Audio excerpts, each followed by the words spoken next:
Inilah contoh luar biasa dari hamba Allah, dari sebuah keluarga tauhid, keluarga yang taat kepada Allah dengan setahap-tahapnya. Apapun perintah Allah, meski perintah Allah itu tampak sangat mengerikan.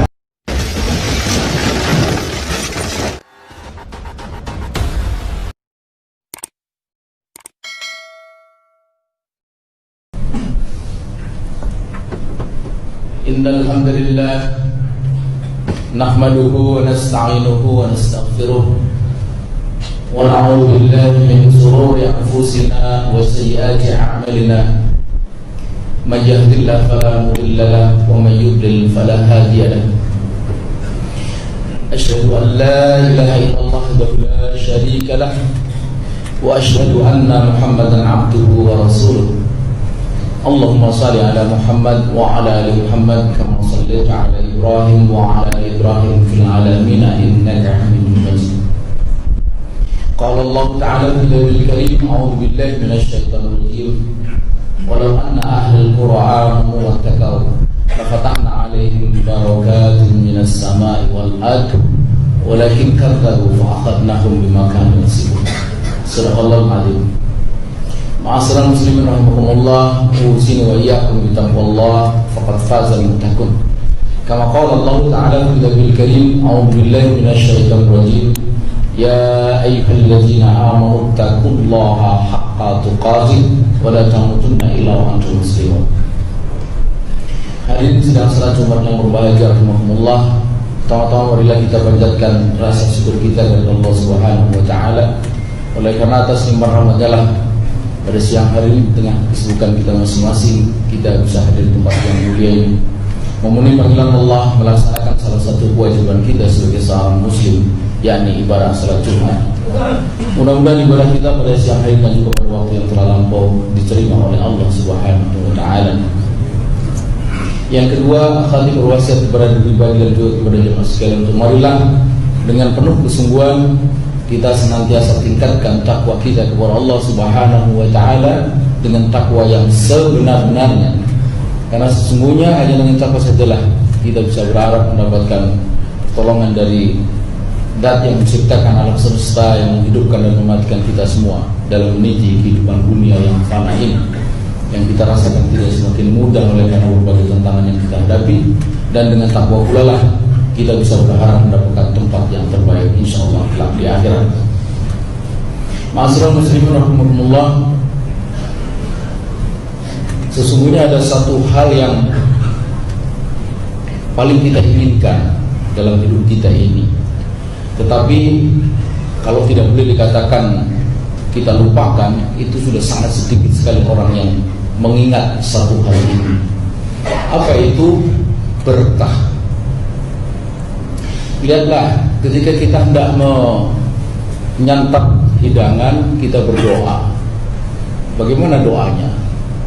Kita semua tahu, kita memohon kepada Allah keberkahan, bukan hanya atas apa yang kita hendak konsumsi, tetapi pada seluruh apa yang Allah berikan kepada kita. Allahumma barik lana fima razaqtana. Ya Allah, berikanlah keberkahan kepada kami dalam apa-apa yang telah Engkau berikan kepada kami, telah Engkau rizkikan kepada kami. Rizkun dari asal kata rozako, maknanya adalah atau pemberian. Jadi seluruh yang kita terima dari Allah, bukan hanya makanan, tetapi juga pakaian, bahkan tubuh yang sehat, ilmu, umur, keluarga, jabatan, macam-macam, itu semua adalah rezeki dari Allah. Dan apa yang kita mintakan atas semua rezeki itu berkah atau barokah. Ketika kita hadir dalam acara walimatul urus, kita hadir untuk apa? Untuk memberikan doa kepada kedua mempelai. Karena memang yang diharap atau yang paling diharap oleh kedua mempelai adalah doa itu. Dan apa isi doa itu? Barakallahu laka wa alaika, mudah-mudahan Allah memberikan berkah kepadamu dan atasmu, wa jama'a bainahuma fi khairin, Dan mudah-mudahan Allah mengumpulkan kalian berdua itu di dalam kebaikan.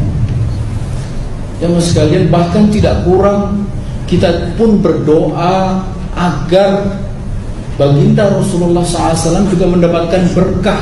Ini luar biasa. Rasulullah SAW sesungguhnya adalah manusia yang sudah tidak memerlukan apa-apa dari kita. Dia adalah manusia yang maksum, manusia yang derajatnya sangat tinggi di hadapan Allah Subhanahu wa taala, dijamin masuk surga. Tapi lihatlah, kita masih berdoa untuknya. Allahumma barik ala Muhammad. Ya Allah, berikanlah keberkahan kepada Nabi Muhammad. Kama barakta ala Ibrahim wa ala ali Ibrahim. Sebagaimana engkau telah memberikan keberkahan kepada Ibrahim dan keluarganya. Jemaah sekalian, apa itu berkah? Kenapa kita mendoakan Nabi dengan merujuk keberkahan yang Allah berikan kepada Nabi Ibrahim dan keluarganya? Ada apa dengan Nabi Ibrahim dan keluarganya? Ya mas sekalian, berkah itu an-nama, tumbuh, al-kasrah, banyak. Imam Nawawi dalam syarah kitab Riyadhus Shalihin menyebut berkah itu adalah ziyadatul khair, bertambahnya kebaikan. Bertambah umur kita, tambah kebaikan kita. Bertambah rezeki kita, bertambah kebaikan kita. Bertambah ilmu kita, bertambah kebaikan. Bertambah anggota keluarga kita, bertambah kebaikan. Bertambah jabatan kita, bertambah kebaikan. Apakah ada orang yang bertambah ilmu, bertambah umur, bertambah anggota keluarga, bertambah jabatannya, tidak bertambah kebaikan? Banyak, sangat banyak. Lihatlah di sekeliling kita. Orang-orang merintis karir politiknya, pada saat dia mencapai karir politiknya dia berakhir di penjara. Apakah itu sebuah kebaikan? Jemaah sekalian, karena itu berkah itu sesungguhnya sesuatu yang sangat penting dan sangat kita inginkan, sangat kita rindukan. Hanya mungkin kita ini tidak menyadari. Nah, pertanyaannya adalah bagaimana cara kita bisa mendapatkan keberkahan itu dalam hidup kita? Bagaimana caranya? Bila kita merujuk kepada satu hadis qudsi, di situ kita bisa melihat bahwa hanya ada satu cara, hanya ada satu rumus, hanya ada satu formula untuk kita bisa mendapatkan keberkahan itu. Apa rumusnya atau apa formulanya? Melalui lisan Rasulullah SAW, Allah bersabda, "Idza utitu raditu, wa idza raditu baraktu." Jadi keberkahan itu hanya akan diberikan oleh Allah Subhanahu wa taala kalau dia ridho. Dan kapan dia ridho? Kalau dia ditaati. Maka kata Allah, "Idza utitu," kalau aku ditaati, raditu, maka aku akan ridho. Wa idza raditu, dan ketika aku ridho, baraktu, aku akan memberikan berkah. Inilah satu-satunya jalan atau cara untuk kita mendapatkan berkah, yaitu kita taat kepada Allah Subhanahu wa taala dengan taat setaat-taatnya, agar kemudian Allah ridho, dan ketika Allah ridho, Allah memberikan berkah. Seperti apa ketaatan yang harus ditunjukkan kepada Allah? Di sini nyambung dengan doa kita itu, kama barakta ala Ibrahim wa ala ali Ibrahim. Ketaatan sebagaimana ditunjukkan oleh Nabi Ibrahim dan keluarganya. Kita baru saja melewati satu momen penting dalam bulan Zulhijjah, yaitu Idul Adha. Dan setiap kali kita merayakan Idul Adha, kita pasti akan teringat kepada Nabi Ibrahim dan keluarganya. Mereka lah sosok-sosok manusia mulia, hamba Allah yang menunjukkan kepada kita tentang bagaimana menjadi hamba Allah yang taat kepada Allah dengan taat setaat-taatnya. Apapun perintah Allah dilaksanakan, meski tanpa perintah Allah itu sangat berat dilakukan. Ya masih sekalian, untuk bayangkan bagaimana rasanya Siti Hajar ditinggal oleh suaminya dengan membawa seorang bayi yang masih dalam gendongan di tengah gurun yang disebut di dalam Al-Quran itu biwadin ghairi zar'ain, di satu lembah yang tidak ada tetumbuhan. Tetumbuhan itu adalah tanda paling nyata tentang ada kehidupan, ada air. Tapi di tetumbuhan pun tidak ada, berarti di situ tidak ada kehidupan. Aina tadhhab ya Ibrahim? Begitu pertanyaan Siti Hajar sebagaimana diceritakan oleh Imam Bukhari dalam kitab Sahihnya. Kemana hendak pergi wahai suamiku Ibrahim? Tatrukuna fil wadi laisa fihi insun wala syai'un. Begitu kata Siti Hajar, engkau akan meninggalkan aku di tempat yang tidak ada manusia pun tak ada sesuatu. Nabi Ibrahim tak bergeming. Lalu Siti Hajar menanyakan sesuatu yang ini menjadi kunci bagi sikap dia. Apa pertanyaannya? Dia bertanya kepada Nabi Ibrahim, Allah ya'muruka bihada? Apakah Allah memerintahkanmu ini, hal ini apakah merupakan perintah Allah kepadamu? Begitu kira-kira. Siti Hajar ingin memastikan itu, dan kita semua tahu jawaban Nabi Ibrahim bahwa itu adalah perintah Allah. Lalu apa sikap Siti Hajar? Sikap Siti Hajar sebagaimana yang kita bisa baca di dalam Al-Quran. Innama kana qaulal mu'minina idza du'a ila Allah wa rasulihi liyahkuma bainahum ay yaqulu sami'na wa ata'na. Sam'an wa ta'atan. Aku mendengar, aku taat. Taat kepada apa? Kepada perintah Allah yang aku dengar. Seberat apapun perintah Allah itu, dalam hal Nabi Ibrahim bahkan sangat mengerikan. Perintah itu adalah perintah untuk menyembelih anaknya sendiri yang sangat dicintainya, yang sangat lama dinanti-nantikannya. Dalam tarikh disebutkan ketika dia dikaruniai putranya Ismail itu dia sudah berusia lebih dari 80 tahun. Tapi di saat dia sedang sayang-sayangnya kepada anaknya itu, turun perintah Allah, anni adbahuka ya bunayya inni ara fil manam anni adbahuka. Wahai anakku, aku bermimpi. Ini bukan sekedar mimpi, tapi ini adalah ru'yah shadiqah, mimpi yang benar. Artinya itu adalah wahyu, dan isi wahyu itu, aku diperintah untuk menyembelihmu. Dan kita tahu kalau itu dilakukan berarti itu dia kehilangan anaknya. Bahkan dalam hal Ismail, perintah itu adalah kematian buat dirinya. Tapi lihat, perhatikan apa respon Ismail mendengar perintah Allah yang disampaikan oleh ayahandanya itu. Tak ada keraguan sedikit pun pada dirinya. Dia mengatakan, ya abati fa'al ma tu'maru. Wahai ayahandaku, lakukanlah, laksanakanlah, kerjakanlah ma tu'maru, apa yang telah Allah perintahkan kepadamu. Satajiduni insyaallahu minas sabirin. Saya akan menjumpai diriku termasuk orang-orang yang sabar. Jemaah sekalian, inilah contoh luar biasa dari hamba Allah, dari sebuah keluarga tauhid, keluarga yang taat kepada Allah dengan setaat-taatnya apapun perintah Allah, meski perintah Allah itu tampak sangat mengerikan, perintah Allah itu bahkan berujung kepada kematian bagi dirinya.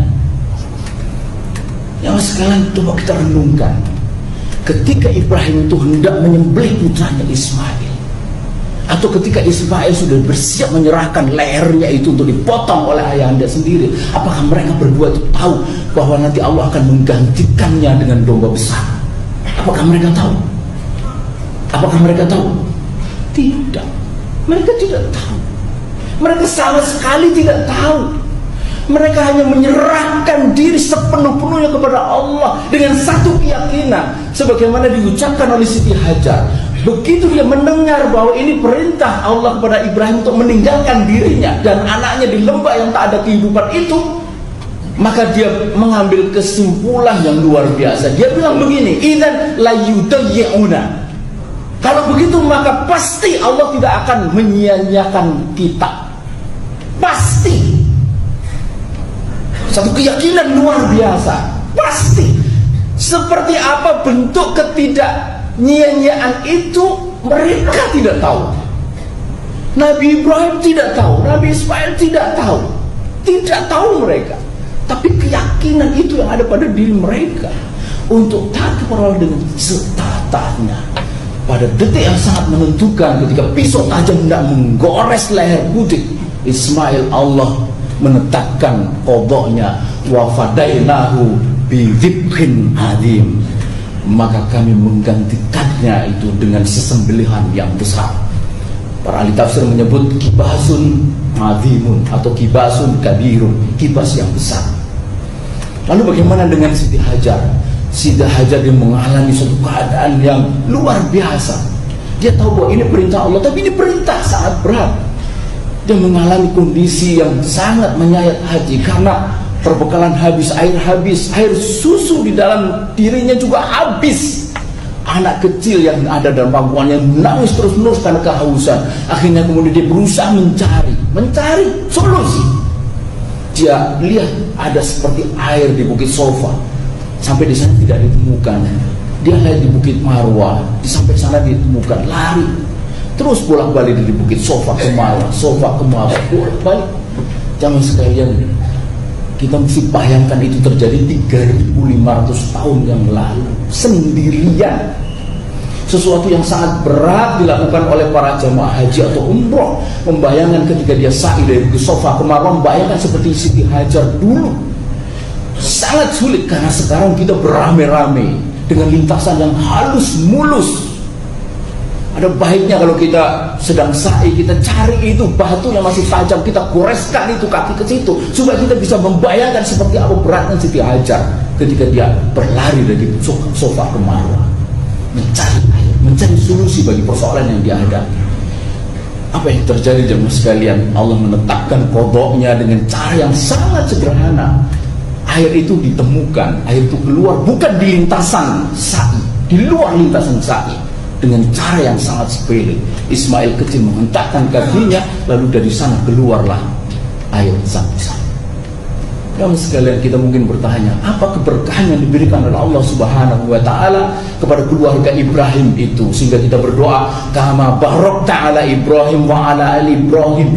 Jangan sekalian, air Zam-Zam itu adalah keberkahan. Imam Muslim mengatakan air Zam-Zam adalah air berkah. Seberapa berkah jemaah sekalian? Saya dulu waktu kuliah belajar hidrogeologi. Itu mata kuliah tentang air dan bebatuan. Sepanjang saya pelajari tidak ada satupun teori di dalam mata kuliah hidrogeologi yang bisa menjelaskan fenomena air Zam-Zam. Tidak ada. Mekah sekelilingnya, Ka'bah sekelilingnya itu batuan beku. Mana ada cerita air di dalam batuan beku? Air itu ada di dalam akuifer, batuan sedimen. Ini batuan beku. Tidak ada teori. Udah begitu, debitnya sangat besar. Dalam uji pompa yang dilakukan 7 kali 24 jam, sumur Zam-Zam yang kedalamannya kurang lebih 42 meter itu hanya turun 12 meter. 7 kali 24 jam dipompa terus-menerus turun 12 meter. Tapi begitu dilepas hanya dalam waktu 9 detik dia kembali ke posisi semula. Debitnya sangat besar. Bahkan disebutkan dalam penelitian itu 8.000 liter per detik. Jamaah tahu debit paling besar di Indonesia mata air itu di Sukabumi itu 150 liter per detik, di Cokrotulang Boyolali itu 150 liter per detik, paling besar di Umbulan Pasuruan itu 350 liter per detik, ini 8.000 liter per detik. Cuma anehnya sumur Zam-Zam tidak meledak sebagaimana Cokrotulang, Sukabumi atau Umbulan di Pasuruan meledak itu air. Ini tidak meledak, tidak tumpah, maksudnya tidak luber. Mengapa bisa terjadi? Seperti seolah ada natural adjustment. Jadi ada kemampuan untuk mengatur secara natural. Air Zam-Zam keluar sebanyak yang diambil. Diambil 10 keluar 10, diambil 15 keluar 15, diambil 100 keluar 100. Jadi dia tidak pernah tumpah. Kandungannya sangat besar. Kalau sangat besar, pernah dicari, mestinya rongga di bawahnya itu juga sangat besar.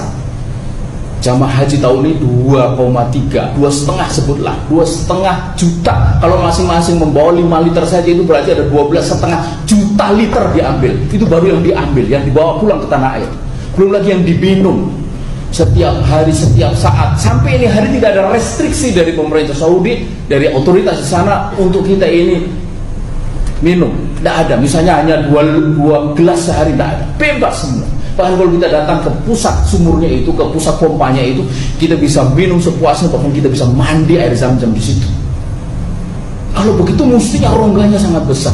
Tidak ada rongga. Saya pernah bertanya kepada manajer Hotel Hilton yang ada di sebelah Makkah, sebelah Ka'bah itu, sebelah Masjidil Haram, dari mana Anda dapat airnya? Dari luar. Pernah Anda coba bor di situ? Dia pernah coba bor. Dapat? Tidak dapat. Kalau begitu dari mana itu? Ini berkah jangan sekali, berkah, dan kandungannya luar biasa. Ini air mineral yang betul-betul mineral. Kalau air biasa hanya menghilangkan haus, ini memberikan kekenyangan kepada kita. Maka disebut air zam-zam itu adalah air afiat, juga air yang memberikan obat, bisa memberikan obat. Ya sekalian, seorang ilmuwan Jepang pernah melakukan penelitian. Dia melihat bahwa struktur atom air zam-zam berbeda dengan air biasa. Konfigurasinya sangat indah. Air biasa itu tidak ada konfigurasi. Begitu diucapkan kata-kata baik, lebih indah lagi. Ada reaksi terhadap kata-kata, terhadap ungkapan. Begitu kita ucapkan kata-kata buruk, bereaksi, lalu dia membuat satu konfigurasi yang tampak menyeramkan. Yang sekalian karena itulah kita dituntunkan untuk berdoa ketika kita meminum air zam-zam. Doa apa? Doa apa saja. Dan Allah kabulkan doa itu, karena itu adalah saat mustajabah untuk kita berdoa. Jangan sekalian, ini berkah. Ini berkah yang luar biasa. Berkah juga kepada Ka'bah dan sekelilingnya. Kalau kita bicara berkah kepada lahan, tidak selalu bermakna subur. Itu lahan, itu area sama sekali tidak subur. Tapi ini hari saya kira tidak ada satupun muslim di muka bumi ini 1,7 miliar yang tidak merindukan untuk hadir di sana, hadir lagi di sana berulang-ulang. Orang rela menabung sekian lamanya. Sekarang ini daftar tunggu 15 tahun, di Malaysia sampai 50 tahun untuk datang ke sana menunaikan ibadah haji. Itu keberkahan luar biasa. Kalau kita baca dari sisi ekonomi, ini juga mengungkit kegiatan ekonomi yang dasar. Harga tanah di sekeliling Masjidil Haram sangat mahal. Terakhir saya membaca itu harganya 1 meter persegi 1,8 juta US dollar. Pakai kurs 10.000 berarti 18 miliar rupiah per meter persegi. 10.000. Jangan sekalian kama barokta ala Ibrahim wa ala ali Ibrahim. Yang karena itu jelas sekali kalau kita merujuk pada hadits qudsi tadi itu, kalau kita menginginkan mendapatkan berkah dalam hidup kita, berkah dalam keluarga kita, berkah dalam tempat kita bekerja, makanya hanya satu caranya, apa itu? Taat kepada Allah dengan taat setaat. Bahkan pula kalau kita menginginkan bangsa dan negara ini berkah, rumusnya juga tidak berbeda, yaitu taat kepada Allah dengan taat setaat-taatnya. Karena itulah maka Allah mengatakan, walau anna ahlal qura amanu wattaqaw lafatahna alaihim barakatin minas sama'i wal ardh. Andai penduduk satu negeri itu beriman dan bertakwa, maka pasti aku akan bukakan pintu keberkahan itu, pintu keberkahan yang banyak itu dari langit dan bumi. Kalau beriman dan bertakwa, disitulah jemaah sekalian pentingnya kita itu berusaha ikhtiar, berjuang bersama-sama untuk membawa bangsa dan negara ini menjadi bangsa dan negara yang taat kepada Allah. Kalau kita bicara pemimpin, maka kita harus mencari pemimpin, memilih pemimpin. Ini bukan kampanye, tapi pemimpin yang bisa membawa bangsa dan negara ini, bangsa dan negara yang taat kepada Allah. Urusan kita ini bukan urusan sekedar jalan, jembatan yang orang sebut infrastruktur, bukan itu. Tapi urusan kita sesungguhnya adalah bagaimana mendapatkan berkah. Andai negeri ini mendapatkan berkah dari Allah, maka niscaya kita akan mendapati kehidupan yang lebih baik. Kemiskinan, kesenjangan, kerusakan moral, narkoba, korupsi yang makin menjadi-jadi itu dalam perspektif ini boleh kita baca sebagai tidak adanya keberkahan dalam hidup bangsa dan negara kita. Karena itulah maka urusan memilih pemimpin itu bukan hanya urusan ecek-ecek, bukan hanya urusan soal politik ansih, tapi ini urusannya adalah urusan bagaimana kita ini punya tanggung jawab yang sangat besar membawa hidup kita, keluarga kita, masyarakat dan negara ini menjadi masyarakat yang baldah, thayyibah, warubun ghafur. Karena itu satu-satunya jalan untuk kita bisa mendapatkan keberkahan. Barakallahu wa lakum fil Qur'anil azim wa nafa'ani wa iyyakum bima fihi minal ayati wa dzikril hakim wa taqabbal minni wa minkum tilawatan.